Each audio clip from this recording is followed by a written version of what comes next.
देव भगवान की जय। प्यारे कृष्ण कन्हैया लाल की जय। श्रीमद् भगवद गीता यथारूप गीतोपनिषद पहला अध्याय चल रहा है। कुरुक्षेत्र के युद्ध स्थल में सैन्य निरीक्षण। 30 श्लोक हो चुके हैं। आज 31वें श्लोक से।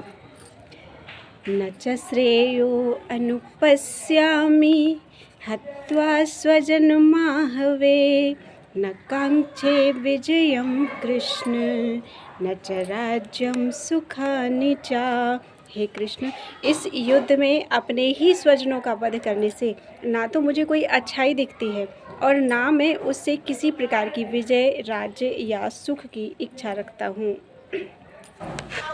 तात्पर्य यह जाने बिना कि मनुष्य का स्वार्थ विष्णु या कृष्ण में है, सारे बद्ध जीव शारीरिक संबंधों के प्रति यह सोचकर आकर्षित होते हैं कि वे ऐसी परिस्थितियों में प्रसन्न रहेंगे।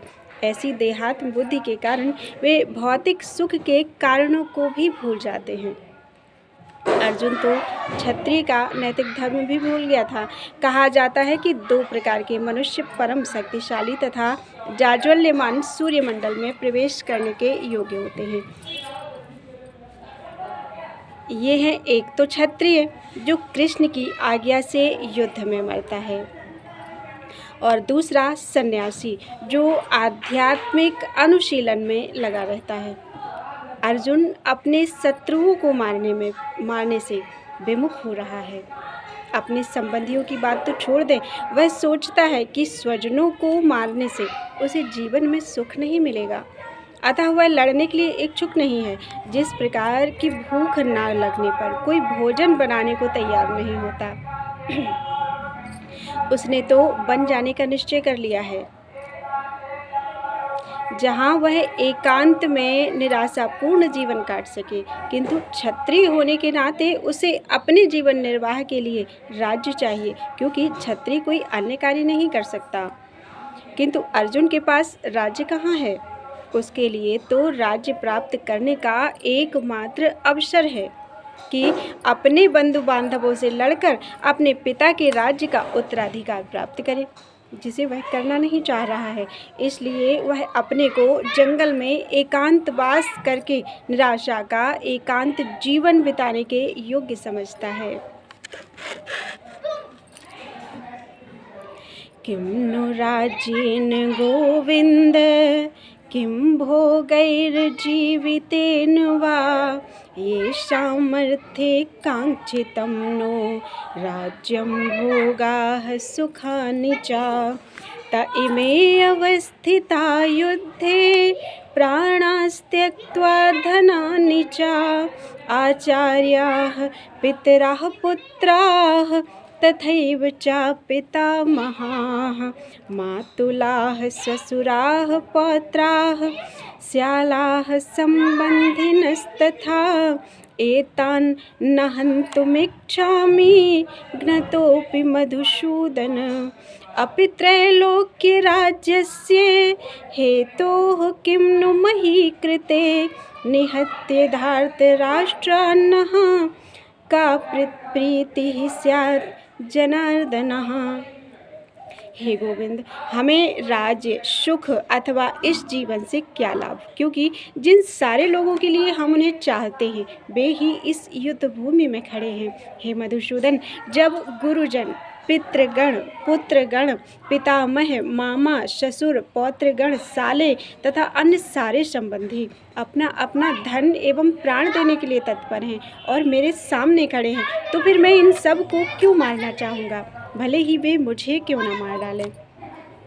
हे जीवों के पालक, मैं इन सबों से लड़ने के लिए तैयार नहीं हूँ, भले ही बदले में मुझे तीनों लोग क्यों न मिलते हों। इस पृथ्वी की तो बात ही छोड़ दें, भला धृतराष्ट्र के पुत्रों को मारकर हमें कौन सी प्रसन्नता मिलेगी। तात्पर्य, अर्जुन ने भगवान कृष्ण को गोविंद कहकर संबोधित किया, क्योंकि वे गौओं तथा इंद्रियों के स्वामी हैं। समस्त इंद्रियों की प्रसन्नता के विषय हैं। इस विशिष्ट शब्द का प्रयोग करके अर्जुन संकेत करता है कि कृष्ण यह समझें कि अर्जुन की इंद्रियां कैसे तृप्त होंगी, किंतु गोविंद हमारी इंद्रियों को तुष्ट करने के लिए नहीं है। हाँ, यदि हम गोविंद की इंद्रियों को तुष्ट करने का प्रयास करते हैं तो हमारी इंद्रियां स्वतः तुष्ट होती हैं। जैसे कि भूमिका में आया था कि संसार एक वृक्ष के समान है, वो भी कैसा, उल्टा वृक्ष जिसकी जड़ें ऊपर की ओर हैं। अर्थात हम अगर जड़ों का पोषण करेंगे तो पेड़ अपने आप हरा हो जाएगा। अर्थात यदि हम गोविंद की इंद्रियों को तुष्ट करते हैं तो जीव की इंद्रियां स्वतः तुष्ट हो जाएंगी। तो हाँ, यदि हम गोविंद की इंद्रियों को तुष्ट करने का प्रयास करते हैं तो हमारी इंद्रियां स्वतः तुष्ट होती हैं। भौतिक दृष्टि से प्रत्येक व्यक्ति अपनी इंद्रियों को तुष्ट करना चाहता है और चाहता है कि ईश्वर उसके आज्ञा पालक की तरह काम करे, किंतु ईश्वर उनकी तृप्ति वहीं तक करते हैं जितने के वे पात्र होते हैं। हमारा जितना सा पात्र होगा, यानी कि हमारा मन रूपी जो बर्तन है, पात्र है, जितना होगा उतना ही तो भगवान हमें देंगे। तो ईश्वर उनकी तृप्ति वहीं तक करते हैं जितना कि हमारा पात्र होगा, उस हद तक नहीं जितना हम चाहते हैं।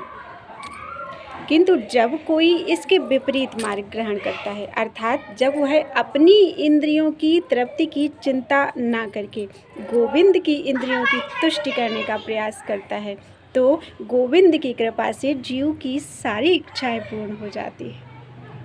कहते हैं किसी किसी का हृदय बहुत बड़ा होता है। इसका मतलब क्या है कि यदि हम ईश्वर, प्रत्येक जीव में ईश्वर ही तो है, यदि हम ईश्वर को तुष्ट करते हैं तो हमारा पात्र भी बड़ा हो जाता है ना। तो गोविंद की कृपा से जीव की सारी इच्छाएं पूर्ण हो जाती हैं। यहाँ पर जाति तथा कुटुंबियों के प्रति अर्जुन का प्रगाढ़ स्नेह आंशिक रूप से इन सब के प्रति उसकी स्वाभाविक करुणा के कारण है। अतः वह युद्ध करने के लिए तैयार नहीं है। हर व्यक्ति अपने वैभव का प्रदर्शन करके, अपने वैभव का प्रदर्शन अपने मित्रों तथा परिजनों के समक्ष करना चाहता है, किंतु अर्जुन को भय है कि उसके सारे मित्र तथा परिजन युद्ध भूमि में मारे जाएंगे। फिर दिखावा किसके सामने करेंगे? तो जब सारे मित्र और परिजन युद्ध भूमि में मारे जाएंगे और वह विजय के पश्चात उनके साथ अपने वैभव का उपयोग ही नहीं कर सकेगा। तो भौतिक जीवन का यह सामान्य लेखा जोखा है, किंतु आध्यात्मिक जीवन इससे सर्वथा भिन्न होता है, क्योंकि भक्त भगवान की इच्छाओं की पूर्ति करना चाहता है। अतः भगवत इच्छा होने पर वह भगवान की सेवा के लिए सारे ऐश्वर्यों को स्वीकार कर सकता है, किंतु यदि भगवत इच्छा ना हो तो वह एक पैसा भी ग्रहण नहीं करता।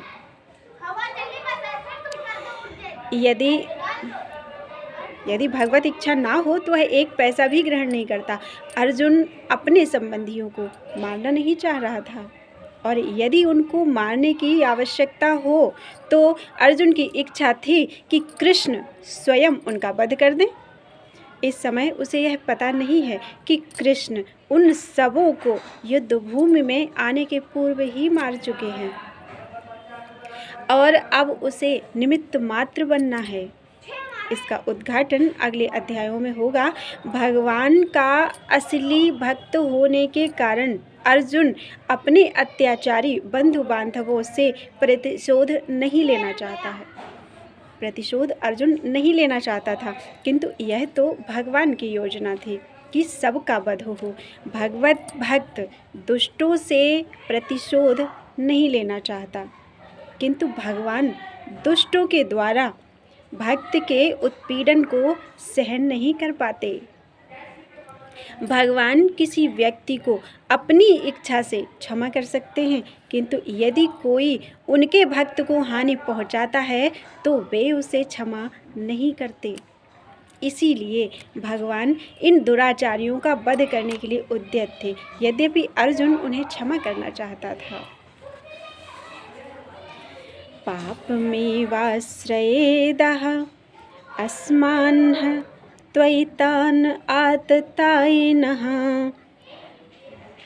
तस्मान्नार्हा वयं हन्तुं धार्तराष्ट्रान् सबन्धवान् स्वजनं हि कथं हत्वा सुखिनः श्याम माधव। यदि हम ऐसे आतताइयों का वध करते हैं तो हम पर पाप चढ़ेगा, अतः यह उचित नहीं होगा कि हम धृतराष्ट्र के पुत्रों तथा उनके मित्रों का वध करें। हे लक्ष्मीपति कृष्ण, इससे हमें क्या लाभ होगा और अपने ही कुटुंबियों को मारकर हम किस प्रकार सुखी हो सकते हैं। तात्पर्य: वैदिक आदेशानुसार आतताई 6 प्रकार के होते हैं। आतताई 6 प्रकार के होते हैं। नंबर 1, विष देने वाला। नंबर 2, घर में अग्नि लगाने वाला। नंबर 3, घातक हथियार से आक्रमण करने वाला। नंबर 4, धन लूटने वाला। 5, दूसरे की भूमि हड़पने वाला। और नंबर 6, पराई स्त्री का अपहरण करने वाला। ऐसे आतताइयों का तुरंत वध कर देना चाहिए, क्योंकि इनके वध से कोई पाप नहीं लगता। आतताइयों का इस तरह वध करना किसी सामान्य व्यक्ति को शोभा दे सकता है, किंतु अर्जुन कोई सामान्य व्यक्ति नहीं था। वह स्वभाव से साधु है, अतः वह उनके साथ साधुवत व्यवहार करना चाहता था, किंतु इस प्रकार का व्यवहार क्षत्रिय के लिए उपयुक्त नहीं है। यद्यपि राज्य के प्रशासन के लिए उत्तरदायी व्यक्ति को साधु प्रकृति का होना चाहिए, किंतु उसे कायर नहीं होना चाहिए। उदाहरणार्थ, भगवान राम इतने साधु थे कि आज भी लोग राम राज्य में रहना चाहते हैं, किंतु उन्होंने कभी कायरता का प्रदर्शन नहीं किया। उन्होंने कभी कायरता प्रदर्शित नहीं की। रावण आतताई था, क्योंकि वह राम की पत्नी सीता का अपहरण करके ले गया था, किंतु राम ने उसे ऐसा पाठ पढ़ाया कि जो विश्व इतिहास में बेजोड़ है। अर्जुन के प्रसंग में विशिष्ट प्रकार के आतताइयों से भेंट होती है। ये हैं उसके निजी पितामह, आचार्य, मित्र, पुत्र, पौत्र इत्यादि। इसलिए अर्जुन ने विचार किया कि उनके प्रति वह सामान्य आतताइयों जैसा कटु व्यवहार ना करे। इसके अतिरिक्त साधु पुरुषों को तो क्षमा करने की सलाह ही दी जाती है। साधु पुरुषों के लिए ऐसे आदेश किसी राजनीतिक आपातकाल से अधिक महत्व रखते हैं। इसलिए अर्जुन ने विचार किया कि राजनीतिक कारणों से स्वजनों का वध करने की अपेक्षा धर्म तथा सदाचार की दृष्टि से उन्हें क्षमा करना ही श्रेयस्कर होगा। अतः क्षणिक शारीरिक सुख के लिए इस तरह वध करना लाभप्रद नहीं होगा। अंततः जब सारा राज्य तथा उससे प्राप्त सुख स्थायी नहीं है, तो फिर अपने स्वजनों को मारकर वह अपने ही जीवन तथा शाश्वत मुक्ति को संकट में क्यों डाले। अर्जुन द्वारा कृष्ण को माधव अथवा लक्ष्मीपति के रूप में संबोधित करना भी सार्थक है। वह लक्ष्मीपति कृष्ण को यह बताना चाह रहा था कि वे उसे ऐसा काम करने के लिए प्रेरित ना करें जिससे अनिष्ट हो, किंतु कृष्ण कभी भी किसी का अनिष्ट नहीं चाहते, भक्तों का तो कदापि नहीं चाहते। यद्यप्येते न पश्यन्ति लोभापहत चेतसः कुलक्षय कृतं दोषं मित्रद्रोहे च पातकं कथं न ज्ञेयमस्माभिः पापादस्मान् निवर्तितुं कुलक्षय कृतं दोषं प्रपश्यद्भिर्जनार्दन। हे जनार्दन, यदि लोभ से अभिभूत चित्त वाले ये लोग अपने परिवार को मारने या मित्रों से द्रोह करने में कोई दोष नहीं देखते, किंतु हम लोग जो परिवार के विनष्ट करने में अपराध देख सकते हैं, ऐसे पाप कर्मों में क्यों प्रवृत्त हों। तात्पर्य: क्षत्रिय से यह आशा नहीं की जाती कि वह अपने विपक्षी दल द्वारा युद्ध करने या जुआ खेलने का आमंत्रण दिए जाने पर मना करे। ऐसी अनिवार्यता में अर्जुन लड़ने से नकार नहीं सकता, क्योंकि उसको दुर्योधन के दल ने ललकारा था। इस प्रसंग में अर्जुन ने विचार किया कि हो सकता है कि दूसरा पक्ष इस ललकार के परिणामों के प्रति अनभिज्ञ हो, किंतु अर्जुन को तो दुष्परिणाम दिखाई पड़ रहे थे, अतः वह इस ललकार को स्वीकार नहीं कर सकता। यदि परिणाम अच्छा हो तो कर्तव्य वस्तुतः पालनीय है, किंतु यदि परिणाम विपरीत हो तो हम उसके लिए बाध्य नहीं होते। इन पक्ष विपक्षों पर विचार करके अर्जुन ने युद्ध न करने का निश्चय किया। कुलक्षये प्रणश्यन्ति कुलधर्माः सनातनाः धर्मे नष्टे कुलं कृतस्नम् अधर्मो अभिभवत्युत।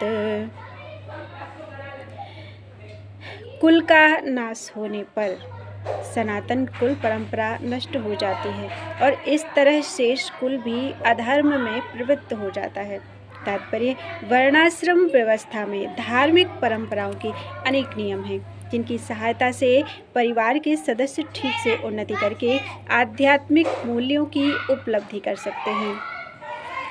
परिवार में जन्म से लेकर मृत्यु तक सारे संस्कारों के लिए वयोवृद्ध लोग उत्तरदायी होते हैं, किंतु इन वयोवृद्धों की मृत्यु के पश्चात संस्कार संबंधी पारिवारिक परंपराएं रुक जाती हैं और परिवार के जो तरुण सदस्य बचे रहते हैं वे अर्धमय व्यसनों में प्रवृत्त होने से मुक्ति लाभ से वंचित रह सकते हैं।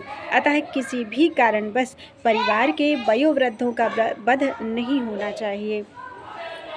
अधर्माभिभवात् कृष्ण प्रदुष्यन्ति कुल स्त्रियः स्त्रीषु दुष्टासु वार्ष्णेय जायते वर्ण संकरः।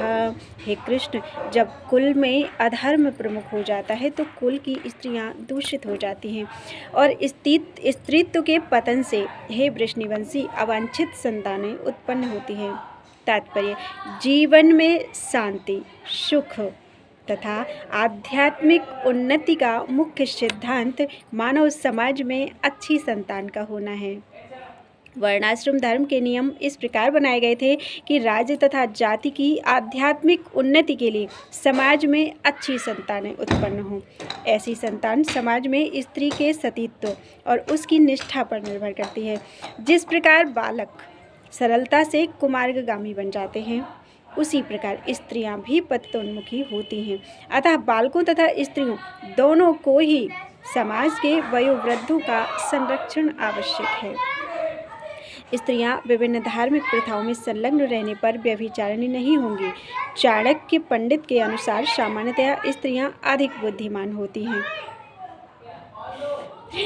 बुद्धिमान नहीं होती, अतः वे विश्वसनीय नहीं हैं, इसलिए उन्हें विविध कुल परंपराओं में व्यस्त रहना चाहिए और इस तरह उनके सतीत्व और अनुरक्ति से ऐसी संतान जन्मेगी जो वर्णाश्रम धर्म में भाग लेने के योग्य होगी।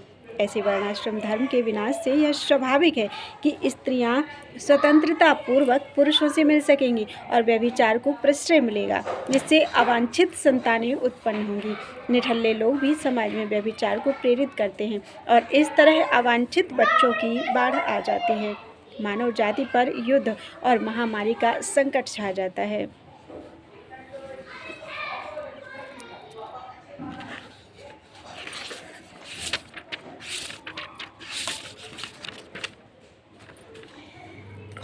शंकरो नरकायैव कुलग्नानां कुलस्य च पतन्ति पितरो हेषां लुप्तपिण्डोदक क्रिया।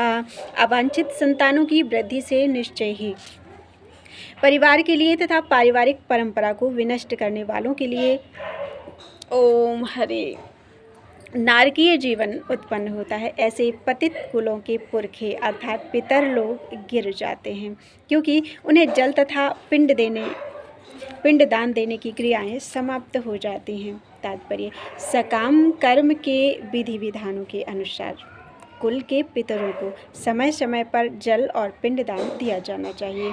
यह दान विष्णु पूजा द्वारा किया जाता है, क्योंकि विष्णु को अर्पित भोजन के उच्छिष्ट भाग अर्थात प्रसाद के खाने से सारे पाप कर्मों से उद्धार हो जाता है। कभी कभी पितरगण विविध प्रकार के पाप कर्मों से ग्रस्त हो सकते हैं और कभी कभी उनमें से कुछ को स्थूल शरीर प्राप्त न हो सकने के कारण उन्हें प्रेतों के रूप में सूक्ष्म शरीर धारण करने के लिए बाध्य होना पड़ता है। अतः जब वंशजों द्वारा पितरों को बचा प्रसाद अर्पित किया जाता है तो उनका प्रेत योनि या अन्य प्रकार के दुखमय जीवन से उद्धार हो जाता है। पितरों को इस तरह की सहायता पहुंचाना कुल परंपरा है और जो लोग भक्ति का जीवन यापन नहीं करते उन्हें ये अनुष्ठान करने होते हैं। केवल भक्ति करने से मनुष्य सैकड़ों क्या हजारों पितरों को ऐसे संकटों से उबार सकता है।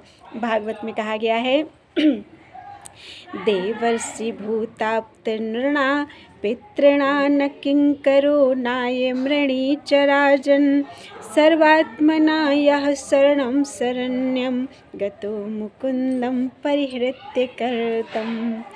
जो पुरुष भागवत में श्रीमद् भागवत में कहा गया है जो पुरुष अन्य समस्त कर्तव्य कर्मों को त्याग कर मुक्ति के दाता मुकुंद के चरण कमलों की शरण ग्रहण करता है और इस पथ पर गंभीरता पूर्वक चलता है, वह देवताओं, मुनियों, सामान्य जीवों, स्वजनों और मनुष्यों या पितरों के प्रति अपने कर्तव्य या ऋण से मुक्त हो जाता है। श्री भगवान की सेवा करने से ऐसे दायित्व तो अपने आप पूरे हो जाते हैं। दोषैरेतैः कुलघ्नानां वर्णसंकरकारकैः उत्साद्यन्ते जातिधर्माः कुलधर्माश्च शाश्वताः। जो लोग कुल परंपरा को विनष्ट करते हैं और इस तरह अवांछित संतानों को जन्म देते हैं उनके दुष्कर्मों से समस्त प्रकार की सामुदायिक योजनाएं तथा पारिवारिक कल्याण कार्य विनष्ट हो जाते हैं। तात्पर्य सनातन धर्म या वर्णाश्रम धर्म द्वारा निर्धारित मानव समाज के चारों वर्णों के लिए सामुदायिक योजनाएं तथा पारिवारिक कल्याण कार्य इसलिए नियोजित हैं कि मनुष्य चरम मोक्ष प्राप्त कर सके। अतः समाज के अनुत्तरदायी नायकों द्वारा सनातन धर्म परंपरा के विखंडन से उस समाज में अव्यवस्था फैलती है। फलस्वरूप लोग जीवन के उद्देश्य विष्णु को भूल जाते हैं। ऐसे नायक अंधे कहलाते हैं और जो लोग इनका अनुगमन करते हैं वे निश्चय ही कुव्यवस्था की ओर अग्रसर होते हैं। उत्सन्न कुल धर्माणां मनुष्याणां जनार्दन नरके नियतं वासो भवतीत्य